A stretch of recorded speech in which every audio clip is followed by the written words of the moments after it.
Halo, Assalamualaikum warahmatullahi wabarakatuh. Yuk kita belajar kimia bersama saya Diana Muslihatun. Pada video kali ini kita akan mempelajari tentang bab hidrolisis garam dengan KD 3.9 menganalisis kesetimbangan ion dalam larutan dan menghubungkan pH-nya. Materi ini merupakan materi kelas 11 semester genap. Kita mulai dari garam. Jadi apa itu garam? Garam adalah zat yang dihasilkan dari reaksi netralisasi asam dan basa. Jadi kalau ada asam kita tambahkan dengan basa, dicampur dengan basa, maka hasilnya nanti garam plus air. Jadi kalau kita mencampurkan asam dan basa menghasilkan garam dan air. Itu disebut reaksi netralisasi. Kemudian apa itu hidrolisis garam? Di bab ini kan kita mempelajari hidrolisis garam. Apa yang dimaksud hidrolisis garam?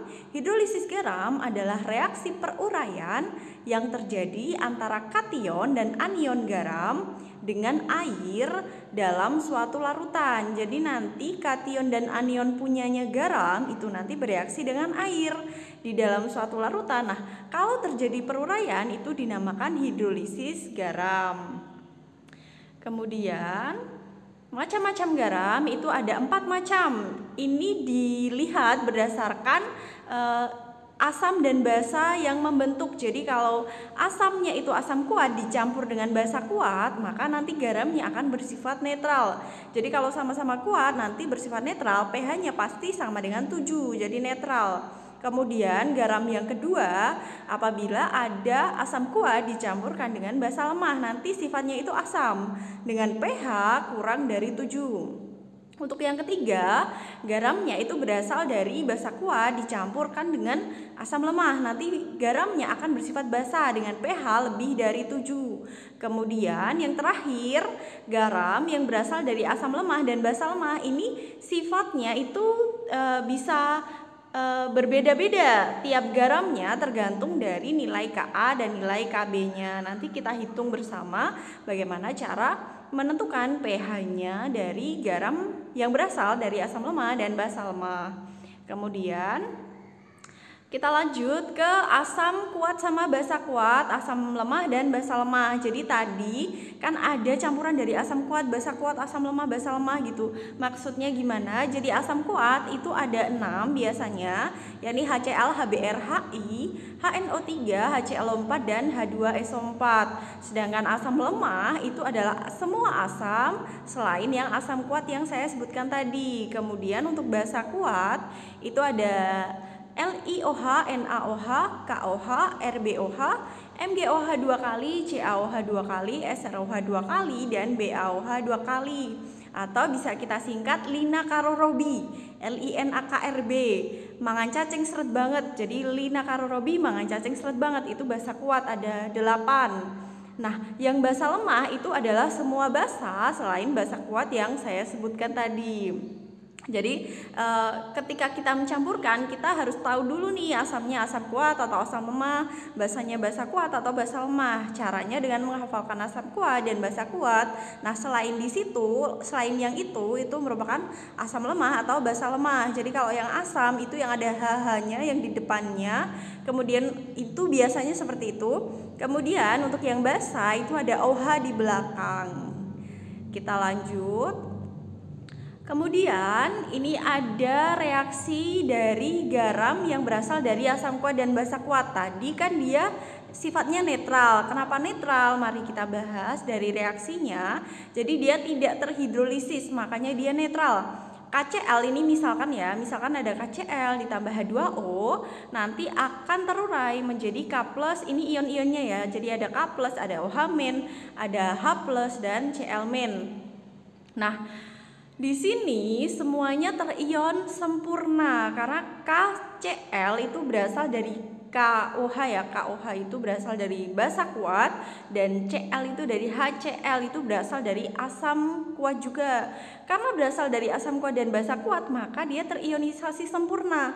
Ingat ini materi di semester lalu dan juga ada di semester 2 ya, di kelas 1, kelas 10 itu ada. Jadi Untuk yang asam kuat dan basa kuat, dia terurainya itu sempurna, sedangkan yang asam lemah dan basa lemah itu terurainya cuma sebagian. Jadi untuk yang terurai sempurna, misalkan asam kuat maupun basa kuat, mereka itu terion sempurna, jadi tidak bisa mengalami reaksi hidrolisis. Jadi Cl- kationnya itu anionnya itu ketika direaksikan dengan air itu tidak bereaksi, makanya dia tidak terhidrolisis. Begitu juga dengan K+. Jadi kationnya K+ itu ketika direaksikan dengan air tidak terhidrolisis. Jadi garam ini tidak terhidrolisis sehingga pH-nya tidak berubah. Jadi pH-nya tetap 7. Kemudian kita lanjutkan ke garam yang kedua. Jadi garam dari asam kuat dan basa lemah. Garam dari asam kuat dan basa lemah contohnya NH4Cl. Dia ditambah H2O, maka reaksinya itu menghasilkan NH4OH dan ion H+ dan Cl-. H+ dan Cl- ini kan dari asam kuat ya, HCl. Nah, H+ sama Cl- ini kan terion nih. Mereka karena berasal dari asam kuat, maka yang HCl itu tidak terhidrolisis ya. Jadi Cl- plus H2O itu nanti tidak mengalami reaksi hidrolisis. Kemudian untuk yang NH4OH karena dia berasal dari basa lemah, maka dia bisa bereaksi dengan air. Jadi NH4+ nanti bisa bereaksi dengan air menghasilkan NH4OH plus H+. H+-nya inilah yang membuat si garam dari asam kuat dan basa lemah ini bersifat asam. Jadi karena ada H+ yang dihasilkan dari reaksi hidrolisis, maka garam ini bersifat asam atau pH-nya kurang dari 7. Jadi dia terhidrolisisnya sebagian, cuma yang NH4+-nya aja yang terhidrolisis, sedangkan Cl-nya itu tidak terhidrolisis. Terhidrolisisnya cuma sebagian.